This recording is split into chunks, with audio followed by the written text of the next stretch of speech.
सियाचिन, दुनिया का सबसे ऊंचा रण क्षेत्र। सियाचिन यानी वो जगह जहां पर अधिकतम तापमान भी माइनस में रहता है, न्यूनतम की तो बात ही क्या की जाए। सियाचिन वो जगह है जहां पर मौजूद भारतीय सैनिक समूची दुनिया को यह संदेश देते हैं, ये बताते हैं कि भारत की ताकत क्या है, भारत की हिम्मत क्या है, भारत की शक्ति क्या है।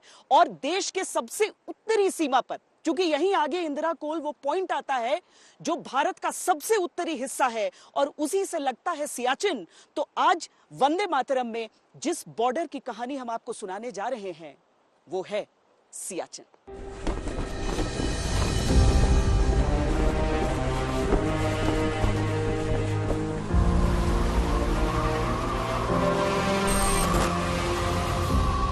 सियाचिन देश की सीमाओं का सबसे उत्तरी छोर।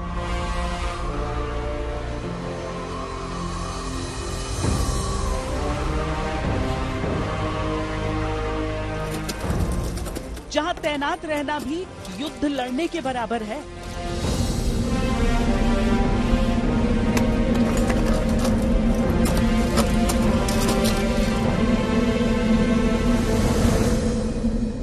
दुनिया में इतनी कठिन जगह पर किसी देश की सेना तैनात नहीं है।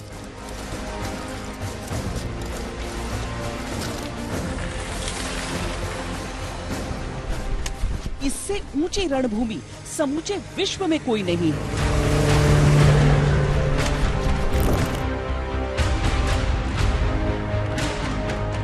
आज हम आपको एक अविस्मरणीय सफर पर लिए चलते हैं, जहां परेशानियां हैं तो उनको दूर करता पराक्रम भी है, जहां असंभव है तो उसे संभव करता जज्बा भी है, जहां अटूट भक्ति भी है, दृढ़ शक्ति भी है।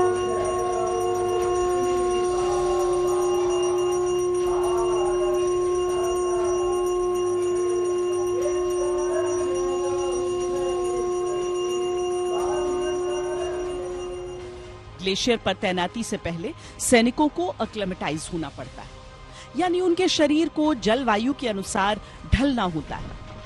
इसके लिए अलग अलग स्टेजेस होते हैं।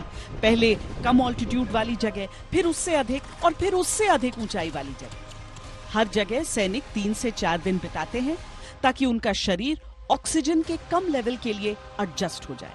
ग्लेशियर जाने से ठीक पहले का पड़ाव है सियाचिन बेस कैंप, और हम उसी बेस कैंप से अपनी आज की बॉर्डर यात्रा शुरू कर रहे हैं।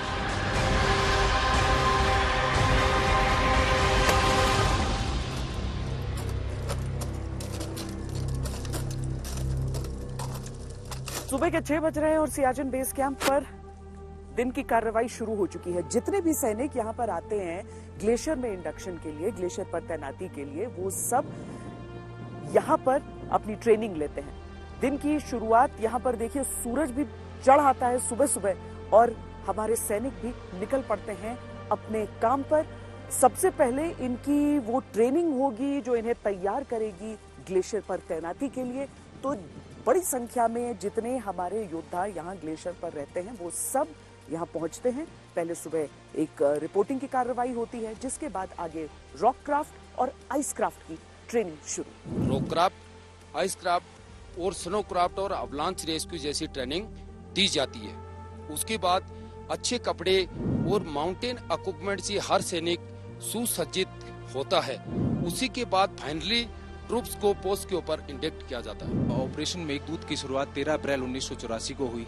उसके आने वाले सालों में जवानों को ग्लेशियर में तैनाती से पहले स्पेशल ट्रेनिंग देने का जरूरत महसूस किया गया, जिसमें मुख्य तौर पर avalanche rescue drill, crevasse rescue drill, ice craft तथा रॉक क्राफ्ट में ट्रेनिंग देना मकसद था।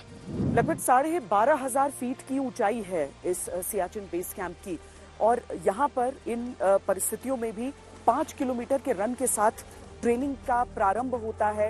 अपने पूरे बैटल लोड के साथ ये सैनिक 5 किलोमीटर की दौड़ लगाते हैं, जिसके बाद इनकी ट्रेनिंग उस रॉक क्राफ्ट में और आइस क्राफ्ट में शुरुआत होगी, जिसकी आवश्यकता इन्हें ग्लेशियर पर एक बार ये तैनात हो जाते हैं, वहां इंडक्ट हो जाते हैं, उसके बाद होगी। आइस क्राफ्ट में हम 2 पॉइंट का टेक्निक और साथ ही 4 पॉइंट का टेक्निक और उसके बाद क्रैवस रेस्क्यू ड्रिल और एवलांच से किस तरीके से बचना है उसका ट्रेनिंग दिया जाता है। तो अपने 5 किलोमीटर की दौड़ के बाद ये जो सैनिक हैं वो यहाँ अपनी ट्रेनिंग के लिए अब आ गए हैं।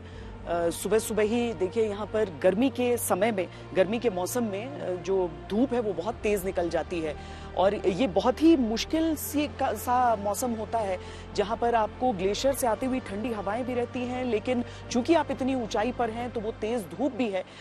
ये अब ग्लेशियर के उस हिस्से की तरफ निकलेंगे जहां पर इनकी ट्रेनिंग आज होने वाली है।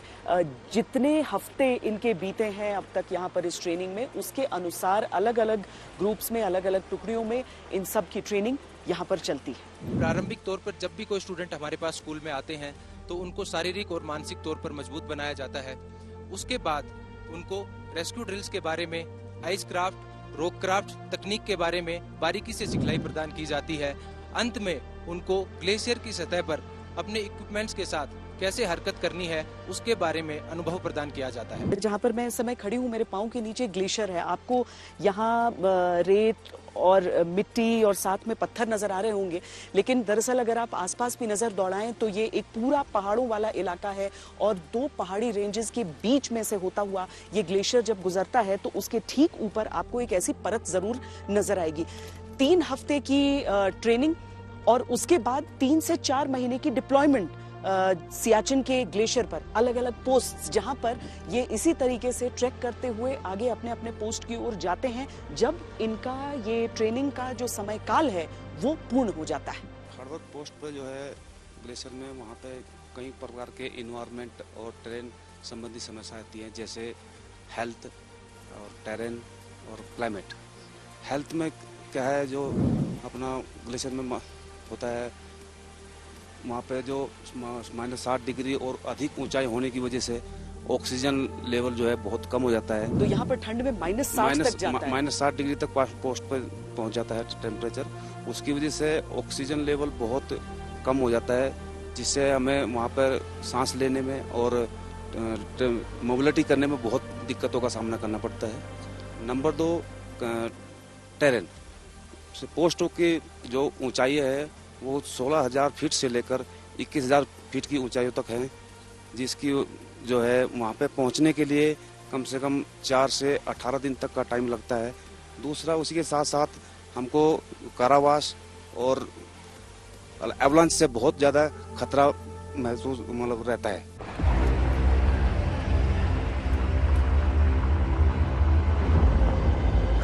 सियाचिन में जब जवान ग्लेशियर पर चलते हुए आगे बढ़ते हैं तो क्रिवास यानी बर्फ की दरारें 100 फीट तक गहरी होती हैं। 90 डिग्री की सीधी चढ़ाई चढ़नी होती है। सांस लेने के लिए ऑक्सीजन की मात्रा कई दफा केवल 20% होती है और उस पर वो वजन जो लेकर सैनिक जाते हैं।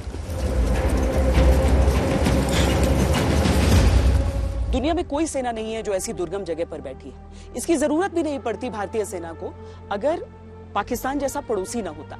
जब 1947 में बंटवारे के साथ वो सीमा निर्धारित की गई तो ये तय किया गया कि जो प्राकृतिक चीजें हैं जैसे ग्लेशियर हो गया, उससे उत्तर की ओर जाती सीधी रेखा को ही आपका बॉर्डर माना जाएगा, आपकी सरहद के तौर पर उसे देखा जाएगा। लेकिन उसके बावजूद अलग अलग सीमाओं पर पाकिस्तान को लेकर एक राय नहीं बन पाई। 1971 के बाद से जो एक्चुअल ग्राउंड पोजीशन लाइन यानी एजीपीएल के तौर पर इस हिस्से में भी सीमा को माना गया। अब सीधे तौर से अगर देखें तो सियाचिन ग्लेशियर है तो वहां से उत्तर की ओर अगर एक रेखा, एक आप काल्पनिक रेखा माने, इमेजिनरी लाइन माने, तो वो भारत का हिस्सा हो जाता है। पर ऐसा हो नहीं रहा था और इसका पता किसने लगाया? भारत के ही एक वीर योद्धा ने, कर्नल नरेंद्र कुमार, जो कि बहुत सक्षम थे इस तरह की परिस्थितियों में, ट्रैकिंग किया करते थे बहुत ही दुर्गम इलाकों में। आज वो हमारे बीच नहीं है, लेकिन हमने उनका इंटरव्यू किया था। चूंकि सियाचिन के वो हीरो रहे हैं, आज भी एक पोस्ट है जो कुमार पोस्ट के नाम से जानी जाती है। उन्हें कर्नल बुल कुमार भी कहा जाता था उनकी शक्ति की वजह से। उन्होंने ही इस इलाके में ये पता लगाया था कि आखिर पाकिस्तान की कैसी साजिश चल रही है। ऐसा है कि नरेंद्र कुमार ने एक सिग्नल इंटरसेप्ट किया था रेडियो पर और उसमें था कि वो टास्क फोर्स थी जो वहाँ पे, उनको बताया गया था कि ग्लेशियर में जाना है। तो एक तो सिग्नल था, दूसरा ये। अब असल में जब मेरी 81 की एक्सपीडिशन हुई, क्योंकि कोई पब्लिसिटी नहीं हुई थी, पाकिस्तान को पता नहीं लगा हमने क्या किया। फिर मैंने परमिशन ली गवर्नमेंट ऑफ इंडिया से कि मैं ये आर्टिकल पब्लिश करूँ। फिर लगा पाकिस्तान को कि ये तो इंदिरा काल भी हुए हैं, सलतोरो भी चढ़ लिया, इंदिरा का वो सिया कांगड़ी भी चढ़ लिया। तो फिर उन्होंने खत लिखा कि आपके जो पेट्रोल हैं ये बॉर्डर क्रॉस कर रहे हैं, प्लीज़ उनको बोलो बॉर्डर क्रॉस नहीं कर रहे हैं। और ये बॉर्डर वही कर रहे थे जो अमेरिकन मैप में थे। तो उसका जवाब दिया गवर्नमेंट ने कि ये नहीं, हम तो अपनी टेरिटरी में हैं और हम पेट्रोलिंग जहाँ भी चाहेगा हम कर सकते हैं। तो एक दो जो पेट्रोल गए थे उनको थिएटर में गया पाकिस्तान ने, हेलीकॉप्टर ऊपर आके आए और गवर्नमेंट ने उनको बोला कि आर्मी ने कि आप वापस आ जाओ। इस तरह फिर सब चीज़ें मिला के पता हुआ कि वो सियाचिन पे कब्जा करना चाह रहे हैं। भारत और पाकिस्तान के बीच जो सरहद गुजरात, पंजाब और जम्मू से गुजरती है वो अंतर्राष्ट्रीय सीमा कहलाती है। ये बंटवारे के बाद खींची रेखा है जो दोनों देशों को मान्य है। जम्मू के अखनूर से शुरू होती है नियंत्रण रेखा यानी लाइन ऑफ कंट्रोल। यहाँ कांटेदार तार लगे हैं। सियाचिन में एलओसी भी खत्म हो जाती है। बर्फ और ग्लेशियर के इस जटिल इलाके में सरहद को एक्चुअल ग्राउंड पोजीशन लाइन यानी एजीपीएल कहते हैं। 1949 के कराची समझौते में तय हुआ कि साल्टोरो रिज के आगे एलओसी को ग्लेशियर की तरफ उत्तर की ओर जाती हुई एक रेखा माना जाएगा। 1972 शिमला समझौते में इस पर मुहर भी लगी, पर धोखे से जमीन पर कब्जा करने की फितरत में पाकिस्तान ने उत्तर की ओर जाती रेखा की अपने हिसाब से व्याख्या की और कहा कि यहां से पूर्व की ओर जाती रेखा को सरहद माना जाएगा। 1984 में पाकिस्तान ने सियाचिन की चोटियों पर अवैध कब्जा जमाने की साजिश रची, जिसे तब लेफ्टिनेंट जनरल पीएन हून के नेतृत्व में कैप्टन नरेंद्र कुमार उर्फ बुल कुमार और कैप्टन संजय कुलकर्णी ने बेमिसाल बहादुरी का परिचय देते हुए नाकाम कर दिया। मैंने किया क्योंकि 13 नंबर बटालियन डोगराल मैंने कमांड की। 13 मेरा लकी नंबर है और 13 बैसाखी थी। मौसम जो है इस वक्त बहुत खराब होता है।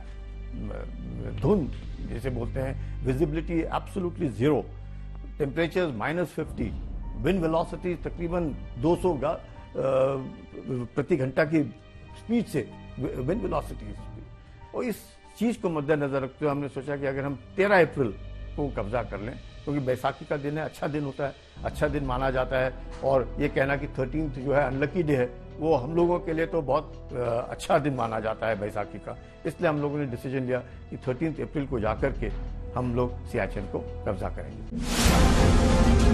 पर एक बार मार खाकर जो बाज आ जाए फिर वो पाकिस्तान ही क्या। 1987 में मौका पाते ही पाकिस्तान ने फिर साजिश रची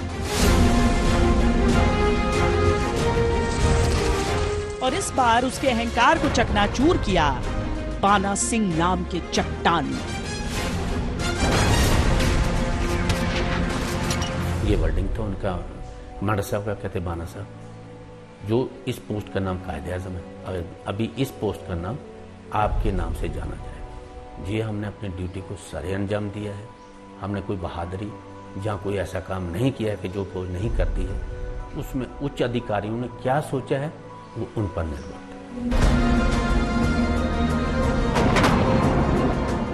बाना सिंह और उनकी टीम ने सियाचिन के सबसे ऊंचे पोस्ट से पाकिस्तान का नामो निशान मिटाया था। उनकी बहादुरी के लिए उन्हें परमवीर चक्र से सम्मानित किया गया। जिस कायदे आजम पोस्ट पर उन्होंने तिरंगा फहराया था उसे आज बाना पोस्ट के नाम से जाना जाता है। सियाचिन में पाकिस्तान बार बार कोशिशें करता रहा, लेकिन 2003 में आखिरकार उसे युद्ध विराम के लिए तैयार होना पड़ा। आज भी यहाँ युद्ध विराम है, पर पाकिस्तान की मौका परस्ती और सियाचिन के सामरिक महत्व को देखते हुए यहाँ तैनाती आवश्यक है।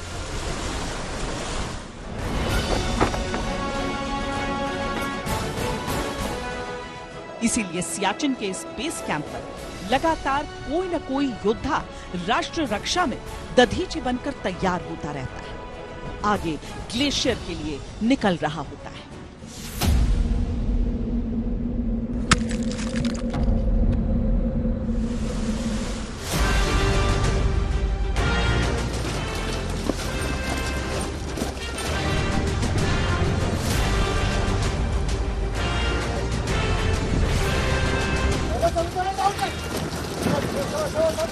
अलग अलग हिस्सों में जो ट्रेनिंग चल रही है वो अलग अलग सैनिकों की है, यानी कि कौन 3 हफ्ते की ट्रेनिंग अपनी लगभग पूरी कर रहा है, किसका टेस्ट चल रहा है, तो कौन पहले दिन यहाँ पर पहुंचा है। तो ये जो टीम है मेरे पीछे, इनकी पहले दिन की ट्रेनिंग चल रही है, पहले हफ्ते की इनकी ट्रेनिंग होगी, उसके बाद दूसरे हफ्ते के साथ आप दूसरा एक तरह से ओहदा हासिल करते हैं और तीसरे हफ्ते के साथ आप फिर ग्लेशियर में इंडक्ट होने के लिए तैयार हो जाते हैं। लेकिन उससे पहले आपकी परीक्षा होती है। लेकिन पहला दिन जो होता है वो बहुत कठिन भी होता है और बहुत खास भी होता है। क्लाइंबर आइस वॉल के सामने line ball, climber check filler, पहले मारते रहो फिलर।